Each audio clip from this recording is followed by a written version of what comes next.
Dr. Jonas Apostol. Hello guys! So, kamusta kayong lahat? I hope you are all doing great. So, summer's coming and it's so hot.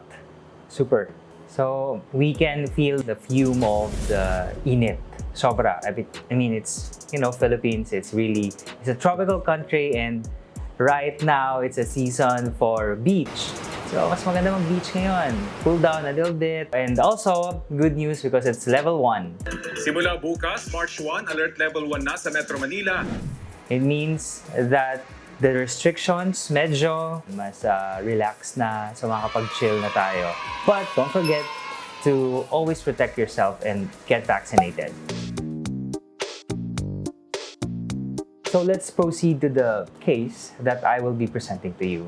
So this person went to my clinic with a chief complaint of having this multiple problem in her teeth. So we're talking about the health of the teeth, the functionality, and the most important, bakit siya pumunta? Cosmetic, the aesthetic, hindi siya satisfied ngayon sa kanyang smile.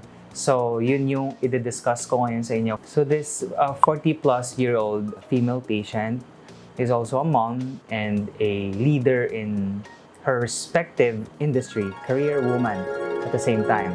Of course, when you're a career woman, you really want to make sure that you're confident, okay? Not just psychologically, but also the physicality. And isa sa mga tinitingnan natin ngayon is the teeth, no? I mean, one of the factor right now, especially nagzo-zoom, nakikita yung ngipin. So ito yung mga concerns niya with her confidence right now. So what we are going to do is to fix that and give that apostolified smile.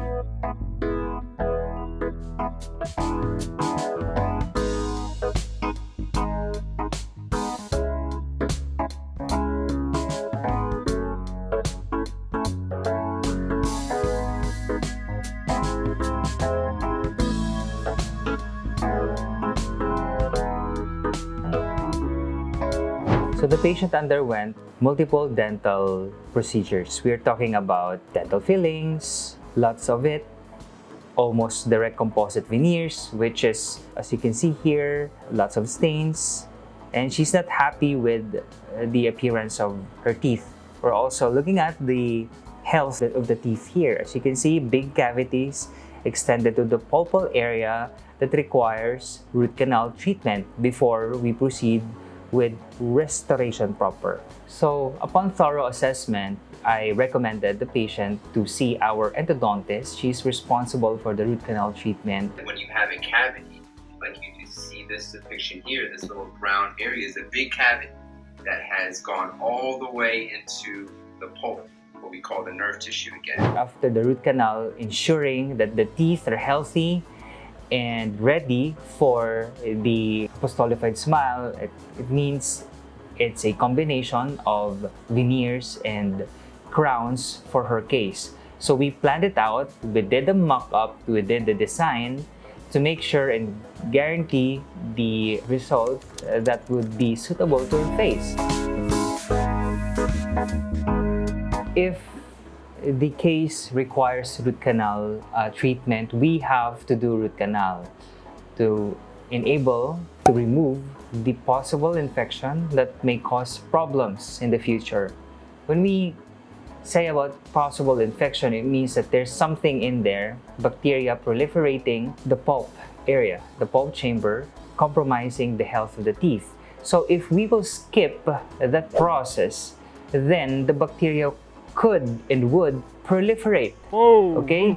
Affecting not just the sound structure of the teeth, but also the bone, okay, on the periapical area, and pwede siyang kumalat, not just locally, but also pwede siyang sa ibang ngipin. So we really have to make sure that we do it the right way, okay? So root canal is a must sa mga kailangan i-root canal. So we should not skip anything. Okay? We should never compromise the health over beauty. Okay?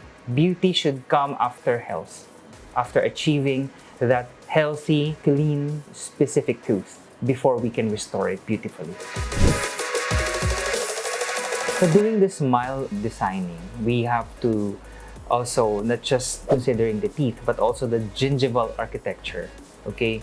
As what I have noticed in her case, hindi even. Okay? It's symmetrical gums, which is not aesthetically pleasing because whenever the patient smiles, it shows lots of gums. Not gummy, it looks good, but it requires contouring. With her case, I don't need to remove like bone or crown lengthening because it's like super subtle that I could be able to fix the gingival architecture by reducing a small portion of the gums just to make sure that we establish enough area for the ceramics to place in.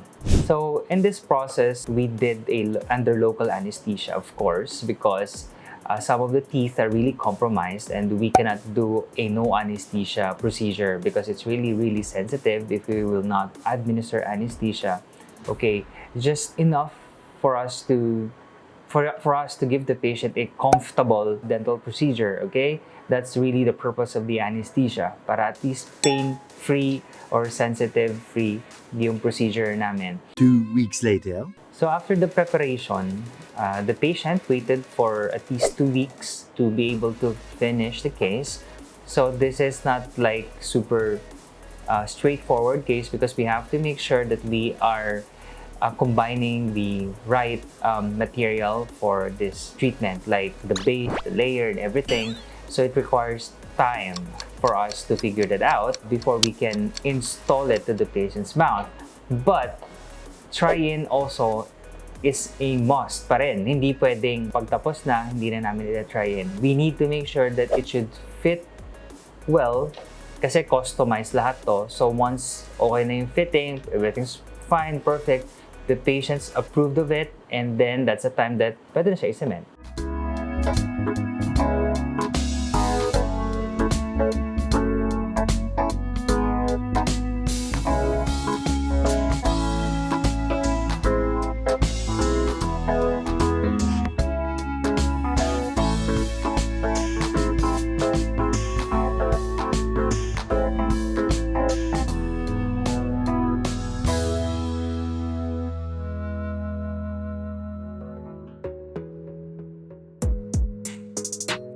So this is the result.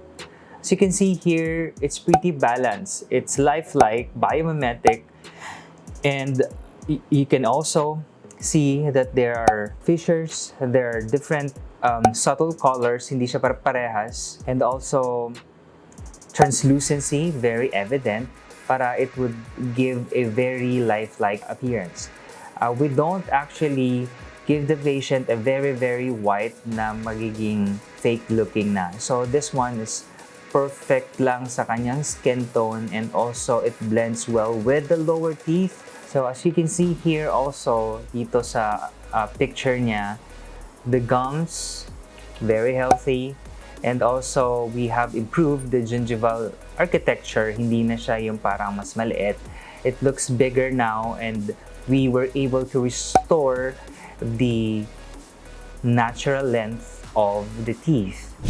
So the essence of the dental veneers is not just about having that super white teeth na very obvious, super opaque.